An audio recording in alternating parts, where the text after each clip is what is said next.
Good afternoon, Miss Vanessa. Good afternoon, ma'am. Okay, Miss Vanessa, can you tell me about yourself? Yes, ma'am. I'm Vanessa Basilio, 34 years old, and I'm married to Jonathan Basilio of San Julian of Kalinga. Okay, I have a few questions for you to answer. So let's start. Why do you want to work as a maid? Ma'am, to support the needs of my children, ma'am. Why you choose Malaysia when there is a lot of other country? Ma'am, because Malaysian people are good and friendly, ma'am. Okay, how are you qualified for this job? Ma'am, I'm a hard working person, ma'am. Okay, may I know what is your education level is? Ma'am, I'm a high school graduate, ma'am. What is your recent working experience? Housemaid, ma'am.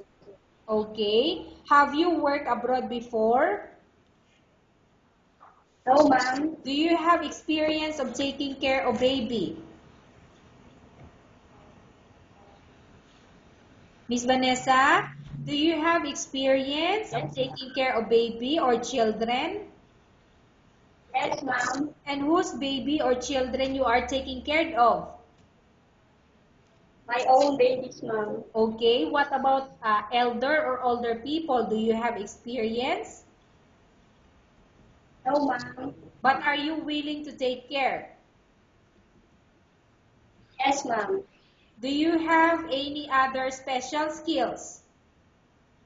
Yes, ma'am. May I know what special skills do you have? Cleaning, washing, ironing, and cooking, ma'am. Okay, are you willing to learn new skills? Yes, ma'am. Are you willing to work with a family where the mother-in-law or any relative stay together? Yes, ma'am. Currently, are you still working now? Yes, ma'am. Okay, Miss Vanessa, are you still working now? Do you have work? Yes, ma'am. Okay, Yes, ma'am. may I know what is your work? Sales lady in a small grocery, ma'am. Okay, sales lady. So how many months you've been working as a sales lady?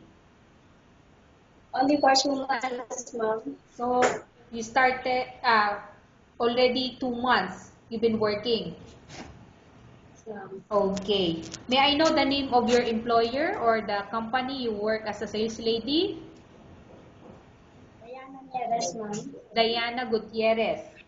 Okay. Nieves, ma'am.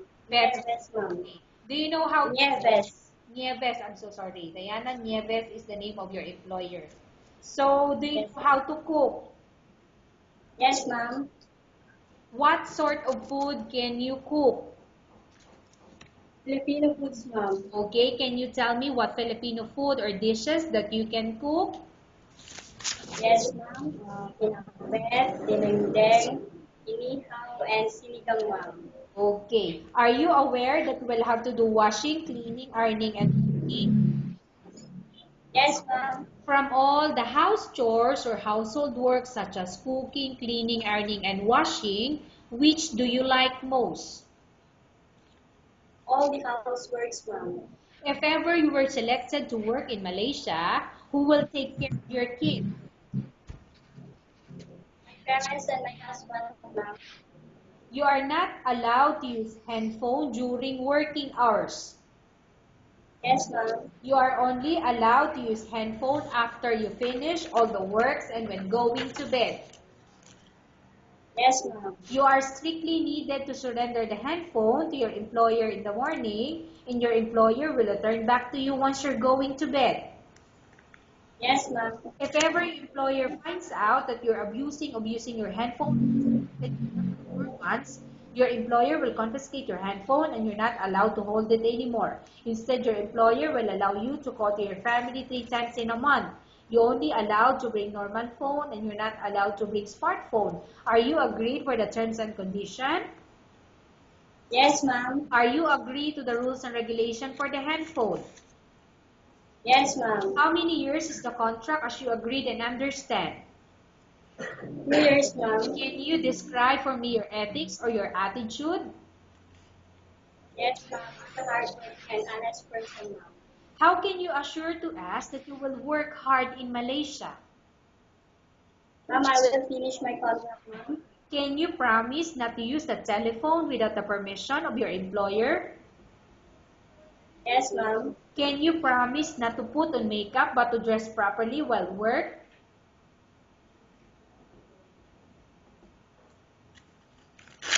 Miss Yes, ma'am. Okay, good.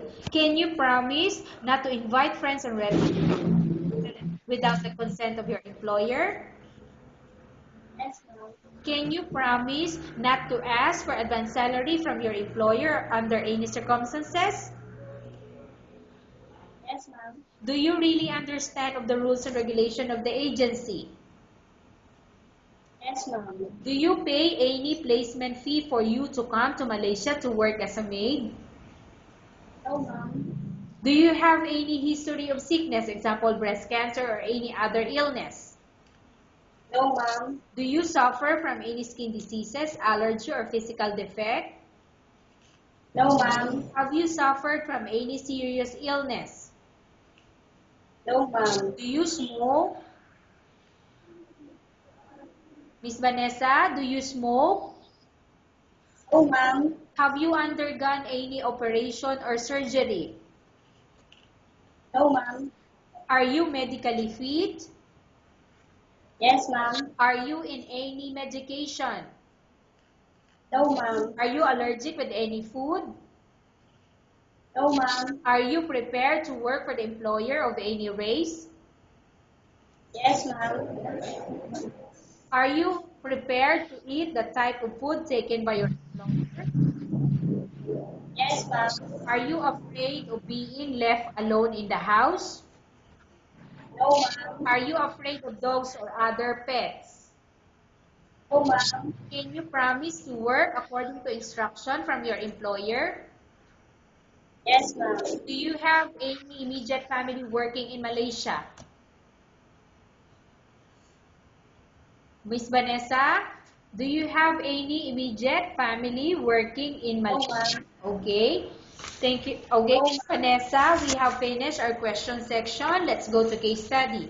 I have a case study for you and I want you to answer me truthfully. Upon arrival in Malaysia within 6 months, if ever any of your family members pass away, what will you do? Will you continue to work till finish your contract or you will go back? ma'am, I will continue, ma'am, until I finish my contract. Tell us about yourself and why do you want to work in Malaysia as domestic helper? I'm Vanessa Basilio, 34 years old, and I'm married to Jonathan Basilio of Santillan, Pampanga. Why do you want to work as a domestic helper in Malaysia, Miss Vanessa? Ma'am, I want to help my family, ma'am, for the future of my children, ma'am. Okay, Miss Vanessa, what do you want to tell to your employer who watching your video? Good afternoon, ma'am. Good afternoon, sir.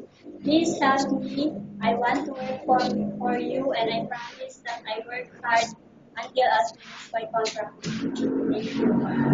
Vanessa, we will update your agency if there's any selection made by the employer. Okay, thank you very much, Miss Vanessa. Thank you, ma'am.